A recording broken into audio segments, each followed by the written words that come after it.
अच्छा, अब हमारे पास टॉपिक है एमबीसी के अंदर पार्शियल व्यूज। ठीक है, बहुत ही ज्यादा इंपॉर्टेंट टॉपिक है। ठीक है, इसको देखते हैं क्या है। इसके यहाँ पे पहला पॉइंट देखो, पार्शियल व्यू रिप्रेजेंट्स अ सब view of a main view. ठीक है, सब व्यू का मतलब कि मतलब एक हमारे पास मेन व्यू होता है और सब व्यू उसी के अंदर होता है। ठीक है, जिस तरह अगर मैं बात करूं प्रोग्रामिंग से रिलेटेड, नेस्टेड इफ का कॉन्सेप्ट हमने लिया था। ठीक है, नेस्टेड इफ में क्या होता था, एक इफ के अंदर दूसरा इफ। ठीक है, तो यहाँ पे पार्शियल व्यू में किसे कह रहा हूं कि मेन व्यू के अंदर जो दूसरा व्यू होगा उसे मैं क्या कह रहा हूं, पार्शियल व्यू कह रहा हूं। अब पार्शियल व्यू क्या होता है, एक आप कह सकते हो कि एक टुकड़ा होता है। ठीक है, मतलब एक मेन व्यू है, अब उसके अंदर आप एक टुकड़ा ऐड करना चाह रहे हो, अलग से अटैच करना चाह रहे हो। और वो जो पार्शियल व्यू है वो भी बेसिकली क्या है, एक व्यू ही है। ठीक है, मतलब उसकी एक्सटेंशन भी क्या है, CSHTML है। जिस तरह हमारे एक ऑर्डिनरी व्यू की होती है, उसी तरह पार्शियल व्यू की होती है। मतलब कि फॉर एग्जांपल मैं चाह रहा हूं कि मेरे पास एक क्लॉक है। ठीक है, एक डिजिटल क्लॉक मैंने बनाई है और उसको मैंने पार्शियल व्यू में रख दिया। अब वो पार्शियल व्यू, वो मेरे पास एक टुकड़ा, वो मैं आप अपने हर व्यू में, हर HTML पेज में क्या करवाता जाऊंगा, ऐड करवाता जाऊंगा, रीयूज करता जाऊंगा।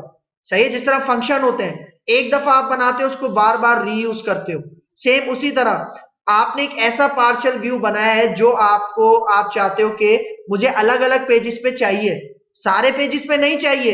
एक पॉइंट याद रखना, ठीक है, सारे पेजेस में नहीं चाहिए। फॉर एग्जांपल मेरे पास 10 पेजेस है मेरी वेबसाइट में, फॉर एग्जांपल मुझे 5 पेजेस में वो पार्शियल व्यू चाहिए, जिसके अंदर सपोज करो मैंने एक डिजिटल क्लॉक का कोड किया हुआ है, सारे पेजेस में नहीं। क्योंकि अगर सारे पेजेस में डेटा सेम चाहिए तो आपको याद होगा हमने लेआउट व्यू का कॉन्सेप्ट लिया था, लेआउट डॉट CSHTML की फाइल पड़ी थी। मतलब जो आपको सारे पेजेस में सेम चाहिए तो आप वहां पे वो कोड करते हो। ठीक है, लेकिन अगर आपको सारे पेजेस में नहीं, कुछ स्पेसिफिक पेजेस में कोई चीज ऐड करवानी है तो आप क्या यूज करते हो, पार्शियल व्यू यूज करते हो। क्योंकि पार्शियल व्यू एक सब व्यू होता है, एक चाइल्ड व्यू होता है। मतलब एक आपके पास मेन व्यू है, उसके अंदर एक टुकड़ा है जिसको मैं सब व्यू कह रहा हूं, वो क्या है, पार्शियल व्यू, जिसको आप अलग अलग पेजेस में बार बार रीयूज भी कर सकते हो। ठीक है, फिर यहां पे देखो, कह रहा है partial view allows you to reuse common markups across the different views of application. मतलब देखो, पार्शियल व्यू के अंदर क्या होता है, HTML का कोड होता है। फॉर एग्जांपल आप कोई ऐसा HTML कोड लिख रहे हो जो आप चाह रहे हो मेरे सारे पेजेस में या अलग अलग पेजेस में मुझे क्या हो, नजर आए, तो उसका आप क्या कर लो, एक पार्शियल व्यू बना लो और उसे अपने सारे व्यूज के अंदर या स्पेसिफिक व्यूज के अंदर कॉल कर लो। ठीक है, तो वो आपको उस मेन व्यू के अंदर आपका पार्शियल व्यू नजर आएगा। ठीक है, फिर यहां पे देखो, we can use partial views in different views. मतलब देखो, पार्शियल व्यू को हम कभी भी एज अ व्यू यूज नहीं कर सकते। पार्शियल व्यू डिपेंडेंट होता है मेन व्यू के ऊपर। मतलब एक मेन व्यू है, उसी के अंदर आप पार्शियल व्यू को ऐड कर सकते हो, आप अलग से पार्शियल व्यू को यूज नहीं कर सकते। ये पॉइंट याद रखना, सही है।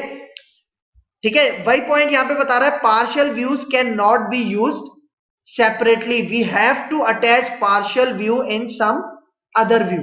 ठीक है, मतलब ये अकेले यूज नहीं हो सकते, ये एक टुकड़ा है बेसिकली, और इस टुकड़े को हमें किसी व्यू के साथ अटैच करना लाजमी है, जिस तरह चिपकाना लाजमी है। ठीक है, ये कॉन्सेप्ट है। फिर देखो, partial view extension is dot CSHTML। जिस तरह हमारा व्यू होता है, मेन व्यू हो या पार्शियल व्यू हो, दोनों की एक्सटेंशन क्या होती है, सेम रहती है। क्योंकि दोनों के अंदर हम C# का कोड भी कर सकते हैं और HTML का कोड एक साथ कर सकते हैं। सही ना, कोई रिस्ट्रिक्शन नहीं है। ठीक है, फिर यहां पे देखो, when we have to use some HTML markup on some pages, not all pages, then we can use partial view। मतलब अगर आपको, जिस तरह मैंने बताया 10 पेजेस हैं, आपको 5 पेजेस में पार्शियल व्यू यूज करना है, लेकिन 5 में नहीं करना। ठीक है, तो आप क्या यूज करो, पार्शियल व्यू यूज करो।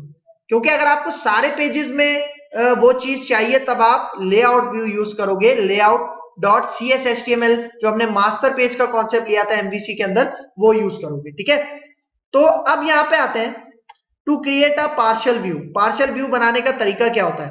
देखो हमारे पास एक फोल्डर होता है शेयर्ड का, मतलब देखो व्यूज का एक फोल्डर होता है और एक शेयर्ड का फोल्डर होता है, दोनों के अंदर आप क्या बना सकते हो? पार्शियल व्यू बना सकते हो, ठीक है। फिर आपने क्या करना है, फॉर एग्जाम्पल ये स्टेप्स मैं आपको पहले करके दिखाता हूं, उसके बाद हम इन स्टेप्स के ऊपर आते हैं, थ्योरी के ऊपर। मैं न्यू प्रोजेक्ट ऐड करता हूं, ठीक है, ASP.NET वेब एप्लीकेशन, और यहां पे इसका नाम हम रखते हैं पार्शियल व्यू, ठीक है। और पार्शियल व्यू को ऐड करते हैं यहाँ पे एम्प्टी और MVC के ऊपर चेक लगाते हैं, ठीक है, ओके करते हैं। तो ये प्रोजेक्ट हमारा क्रिएट हो गया, ठीक है। इसके अंदर ये रेफरेंसेस ऐड हो जाए, ठीक है। अब यहाँ पे आते हैं, कंट्रोलर ऐड कर लेते हैं। कंट्रोलर्स के फोल्डर के ऊपर राइट क्लिक करो, ऐड, और यहाँ पे कंट्रोलर और MVC5 कंट्रोलर एम्प्टी ले लेते हैं और इसका नाम रखते हैं होम, ठीक है। ऐड करते हैं इसको, सही है, हमारे पास आ गया। और अब ये जो हमारे पास मेन कंट्रोलर है जिसका नाम होम कंट्रोलर है, इसका एक इंडेक्स एक्शन मेथड है, इससे मैं एक व्यू अटैच कर लेता हूं। इसके ऊपर राइट क्लिक करो, ऐड व्यू पे जाओ और इसका नाम यही रहने देते हैं, ठीक है, और इसको ऐड करवा लेते हैं। ये अभी मेन व्यू ऐड किया है मैंने, सही ना, मेन व्यू। पार्शियल व्यू अभी मैंने ऐड नहीं किया, पार्शियल व्यू अभी मैं आपको ऐड करके दिखाता हूं, ठीक है। अच्छा, फॉर एग्जाम्पल यहाँ पे पार्शियल व्यू की एक एग्जाम्पल लेते हैं। फॉर एग्जाम्पल सपोज करो कि मेरे पास लिस्ट ऑफ एम्प्लॉइज है, वो मुझे अपने डिफरेंट व्यूज में चाहिए, मतलब डिफरेंट पेजेस में चाहिए, तो उसका मैं क्या बना लेता हूं? एक पार्शियल व्यू बना लेता हूं, ठीक है। तो देखो यहाँ पे आओ, अब देखो हमारे पास एक फोल्डर होता है, मैंने बताया शेयर्ड फोल्डर, नजर आ रहा है ये शेयर्ड फोल्डर। देखो इसी के अंदर हमारी वो मास्टर पेज की फाइल भी होती है, कौन सी? layout.cshtml, ठीक है। क्योंकि देखो लेआउट CSHTML के अंदर जो कोड हम लिखते हैं वो भी हमें सारे पेजेस में विजिबल होता है, लेकिन पार्शियल व्यू भी मैं क्या कर सकता हूं? सारे पेज पे भी डिस्प्ले करवा सकता हूं और कुछ स्पेसिफिक पेजेस पे भी डिस्प्ले करवा सकता हूं। तो वो जो पार्शियल व्यू बनाऊंगा वो भी मैं किस फोल्डर में बनाऊंगा? शेयर्ड। क्योंकि देखो शेयर्ड के फोल्डर का एक कॉन्सेप्ट है, मतलब जो लेआउट के अंदर जो भी कोड है वो सारे पेजेस में शेयर्ड होता है, और जो पार्शियल व्यू है वो भी ज्यादातर पेजेस में क्या होता है? शेयर्ड होता है। तभी वो हम कहां बनाते हैं? शेयर्ड के फोल्डर में बनाते हैं। तो इसके ऊपर आप राइट क्लिक करो शेयर्ड के फोल्डर में और ऐड पे जाओ, और अब ऐड उसी तरह व्यू, जिस तरह मेन व्यू ऐड करते हैं, ठीक है। और इस पार्शियल व्यू का मैं नाम रखता हूं, फॉर एग्जाम्पल मैं अंडरस्कोर लगाता हूं और यहां पे कहता हूं एम्प्लॉइज लिस्ट। अब देखो अंडरस्कोर क्यों लगाया मैंने? देखो एक नेमिंग कन्वेंशन है, मतलब अगर आप कोई पार्शियल व्यू बना रहे हो तो उससे पहले आप क्या लगाओ? अंडरस्कोर लगाओ, जो कि इंडिकेट करता है कि ये क्या है? पार्शियल व्यू, ठीक है, जो कि शेयर्ड होगा, ठीक है। इसी तरह देखो जो layout.cshtml होती है भी शेयर्ड होती है ना, तो जो चीज शेयर्ड होती है उससे पहले आप क्या लगाओ? इंडिकेशन के लिए अंडरस्कोर लगाओ। फिर अब यहां पे देखो एक चेकबॉक्स एम्प्टी है, इसके ऊपर नोटिस करो, क्रिएट एज अ, क्योंकि ये जो मैं व्यू बना रहा हूं ये पार्शियल व्यू होना चाहिए ना, तो इसके ऊपर चेक लाजमी लगाना है, तभी आपका पार्शियल व्यू बनेगा। और ये पार्शियल व्यू बन गया ना, तो इसका मतलब अब मुझे इसको किसी दूसरे व्यू के साथ अटैच करना लाजमी है, इसको मैं सिंगल हैंडेडली यूज नहीं कर सकता, ठीक है। तो यहां पे आते हैं, इसको मैं ऐड करता हूं, ठीक है। देखो तो ये खाली है बिल्कुल, देख रहे हो। तो अब इसके अंदर आके फॉर एग्जाम्पल मैं एक यूएल अनऑर्डर लिस्ट बनाता हूं और यहां पे फॉर एग्जाम्पल कुछ एम्प्लॉइज के नाम लिख देता हूं मैं यहां पे, ठीक है,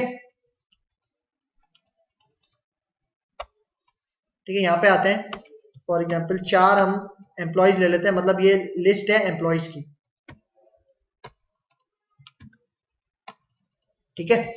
अब मैं चाह रहा हूं ये जो मैंने पार्शियल व्यू बनाया है इसको मैं कॉल करवाऊंगा कहां पे?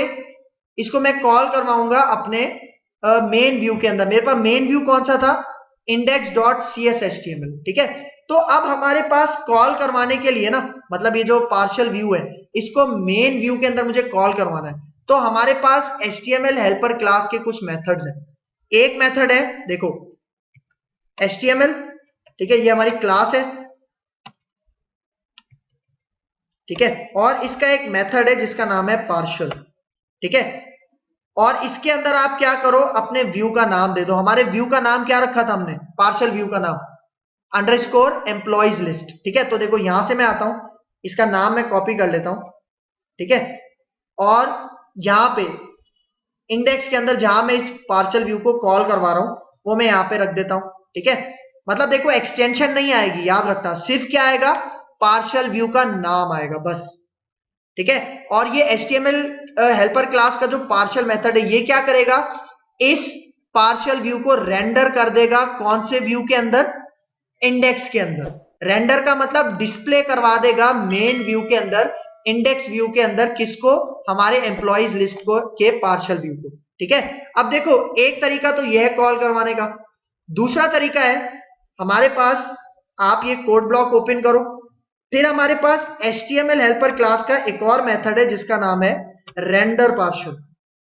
ठीक है, और इसके अंदर भी आप इसी तरह इस पार्शियल व्यू को क्या करवा लो, कॉल करवा लो। इसको मैं कॉपी करता हूं और यहां पे आके पेस्ट कर लेता हूं, और बीच में हम 2 लाइन ब्रेक्स लगा देते हैं ताकि हमें थोड़ा स्पेस मिल जाए इसके दरमियान में। ठीक है, देखो एक है पार्शियल और रेंडर पार्शियल, दोनों की सिमिलैरिटी क्या है, मतलब इन दोनों फंक्शंस के दरमियान एक सिमिलैरिटी है कि ये दोनों ही किस लिए काम आते हैं, पार्शियल व्यू को मेन व्यू के अंदर डिस्प्ले करवाने के लिए यूज में आते हैं। सही है, तो यहां पे आके अब मैं इसको रन करता हूं। ठीक है, यहां पे आते हैं, इसको रन करते हैं, तो अब आप रिजल्ट देखना। ठीक है, अब देख रहे हो, सही है, ये आ रहा था, ये वाली जो लिस्ट है ये आ रही थी पार्शियल मेथड के थ्रू, और ये जो आ रही है रेंडर पार्शियल मेथड के थ्रू। और ये दोनों क्या है, पार्शियल व्यूज हैं जिनको मैं रीयूज कर रहा हूं। मैंने बताया था ना, हम एक से ज्यादा दफा एक पेज पे भी रीयूज कर सकते हैं और अलग अलग पेजेस पे भी रीयूज कर सकते हैं। और ये हमारे ये जो 2 पार्शियल व्यूज हैं ये कौन से हमारे पास मेन व्यू के अंदर ऐड है, इंडेक्स के मेन व्यू के अंदर ऐड है। ठीक है, तो अब मैं फॉर एग्जांपल आता हूं, मैं यहाँ पे एक और व्यू बनाता हूं। ठीक है, मतलब यहाँ पे हमारे पास एक इंडेक्स सेक्शन मेथड है और उसका व्यू है।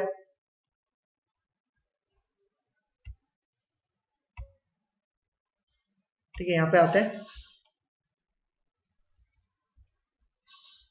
ठीक है, इसको मैं कॉपी करता हूं,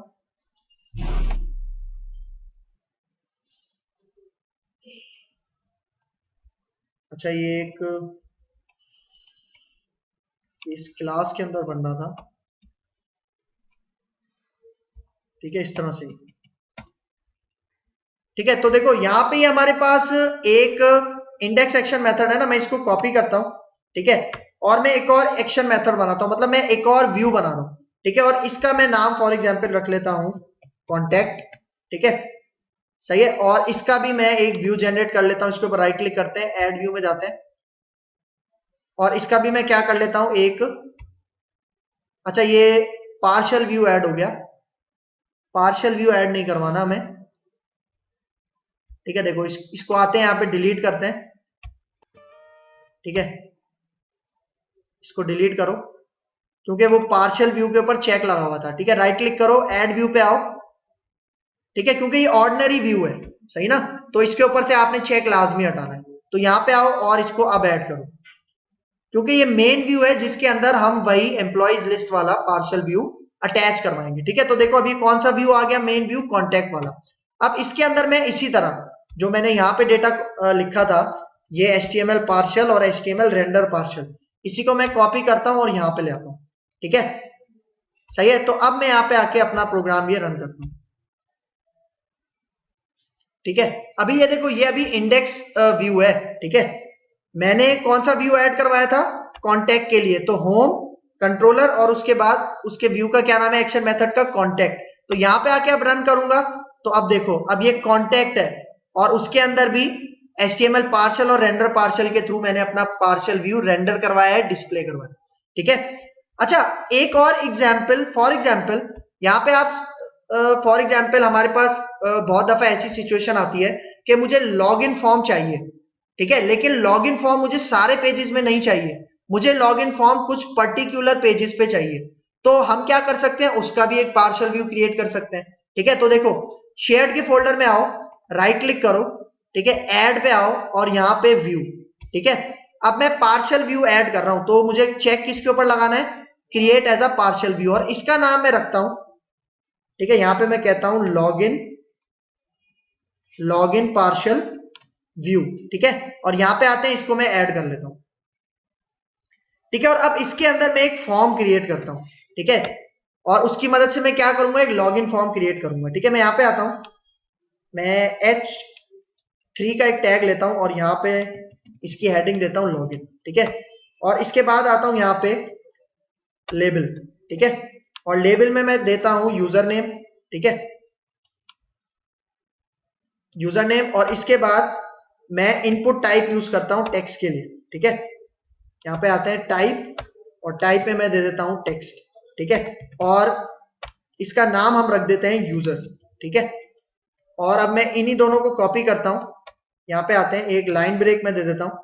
ठीक है, और यहाँ पे इसको पेस्ट करता हूं, और अब दूसरा लेबल दे देते हैं हम पासवर्ड के लिए।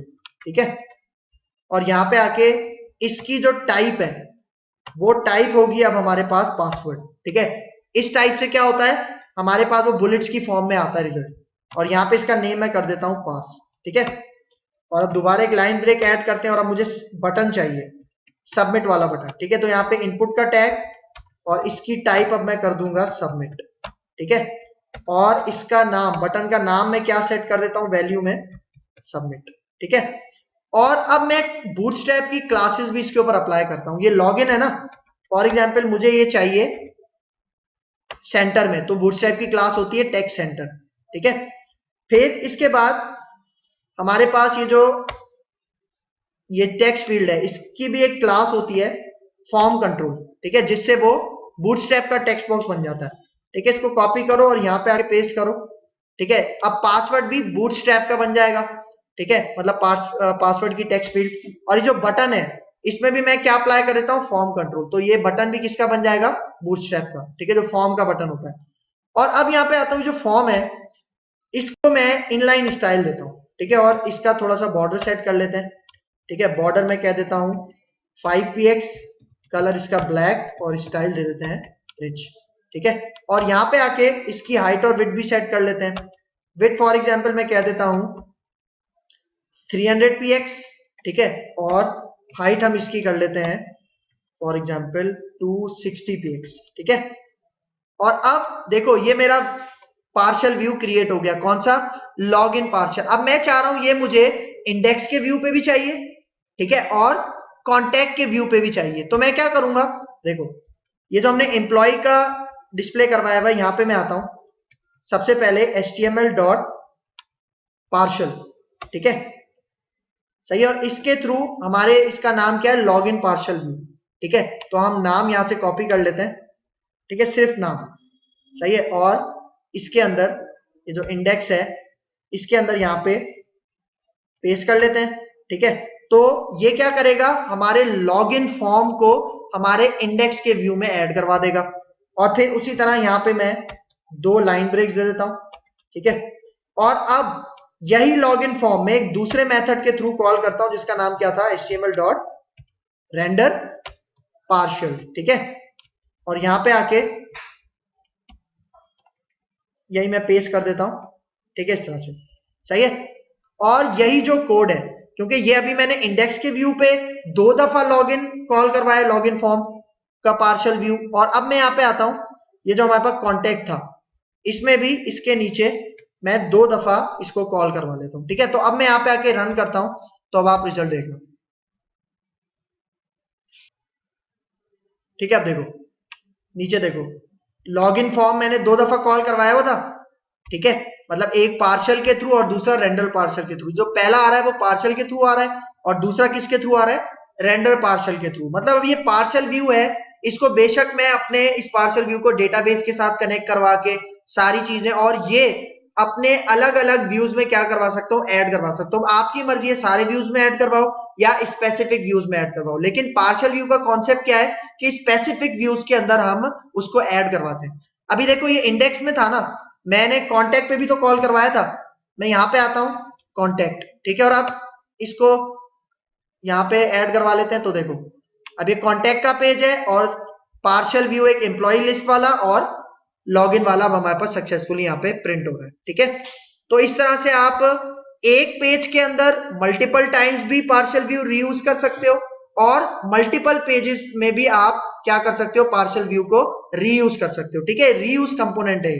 अच्छा, फिर अब इसकी थ्योरी पे आते हैं। सही है। तो देखो वही स्टेप्स जो मैंने आपको बताया कि शेयर के फोल्डर में जाते हैं, वहां पे राइट क्लिक करके ऐड व्यू करते हैं, ठीक है। और फिर ऐड व्यू करने के बाद ऐड व्यू का हमारे पास क्या होता है, वो डायलॉग बॉक्स ओपन होता है। और फिर तीसरे स्टेप में हमने क्या किया था, हमारे पास एक था create as a partial view का चेक बॉक्स, उस पर चेक बॉक्स लाजमी लगाया था। अब देखो हमारे पास पार्शियल व्यू दो टाइप्स के होते हैं, ठीक है, एक स्टैटिक और दूसरा डायनेमिक। अब देखो ये उसी तरह है जिस तरह स्टैटिक वेबसाइट होती है और डायनेमिक वेबसाइट होती है ना, उसी तरह हमारे पास स्टैटिक व्यू ये होते हैं पार्शियल व्यूज और डायनेमिक। अब देखो स्टैटिक की डेफिनेशन देखो, static partial views whose layout not changed, मतलब स्टैटिक का मतलब क्या होता है, फिक्स्ड, मतलब ऐसा पार्शियल व्यू जिसका डेटा अपडेट नहीं होगा। जिस तरह हेडर, फुटर, नेविगेशन बार ये चीजें सेम रहती है ना, तो इनको भी आप पार्शियल व्यू में ऐड करवा सकते हो, रिस्ट्रिक्शन नहीं है, ठीक है। फिर डायनेमिक, डायनेमिक का मतलब यहां पे देखो views, partial views whose contents can change accordingly just like shopping cart where number of product can be changed, ठीक है। मतलब डायनेमिक ये जो आप क्या आप बना लो एक पार्शियल व्यू बना लो डायनेमिक टाइप का, जो कि डेटा कहां से गेट करेगा, डेटाबेस से। और डेटाबेस में आपको पता है डेटा ऐड भी होता है, मॉडिफाई भी होता है, इंसर्ट भी होता है। तो जब वो डेटा मॉडिफाई होगा तो वो हमारे व्यू के ऊपर भी रिफ्लेक्ट करेगा। कौन से व्यू में, डायनेमिक व्यू में, ठीक है। ये इसका एक कॉन्सेप्ट है। अब देखो अभी हम बात कर रहे हैं यहाँ पे इसकी पार्शियल व्यूज की, स्टैटिक पार्शियल व्यूज की। देखो for static partial views we use two methods of HTML helper class. कौन कौन से, एक पार्शियल और दूसरा रेंडर पार्शियल। लेकिन यहां पे क्वेश्चन बनता है, क्वेश्चन क्या है कि जब पार्शियल व्यू को, मतलब पार्शियल का मेथड भी जब पार्शियल व्यू को रेंडर करवाता है और रेंडर पार्शियल व्यू का मेथड भी डिस्प्ले करवाता है, तो दोनों में फर्क क्या है, मतलब एक ही काफी होता हमारे लिए, ठीक है। तो इन दोनों में डिफरेंस क्या है, इसको नेक्स्ट लेक्चर में डिस्कस करते हैं, ठीक है। फिलहाल यहां तक आप देखो कि partial views, static partial views को एक्सेस करने के लिए, रेंडर करने के लिए, डिस्प्ले करवाने के लिए हम दो मेथड यूज करते हैं, एचटीएमएल का एक पार्शियल मेथड और दूसरा रेंडर पार्शियल मेथड। फिर आ जाओ यहां पे हमारे पास एक और मेथड है, ठीक है। देखो यहां पे हमारे पास अगर मुझे डायनेमिक पार्शियल व्यूज बनाने, ठीक है, for dynamic partial views we use two methods of HTML helper class. कौन कौन से, एचटीएमएल एक्शन और एचटीएमएल रेंडर एक्शन। ये यूज होते हैं मेथड डायनेमिक पार्शियल व्यू के साथ, मतलब वो पार्शियल व्यू जो कि अपडेट होते रहते हैं, ठीक है, टाइम टू टाइम अकॉर्डिंगली जो अपडेट होते रहते हैं, ठीक है। तो उनके लिए हम यूज करते हैं एक्शन और रेंडर एक्शन, ठीक है। इसको भी आगे जाके डिस्कस करेंगे, ठीक है। तो ये हमारे पास कॉन्सेप्ट था पार्शियल व्यूज का। क्लियर है यहां तक?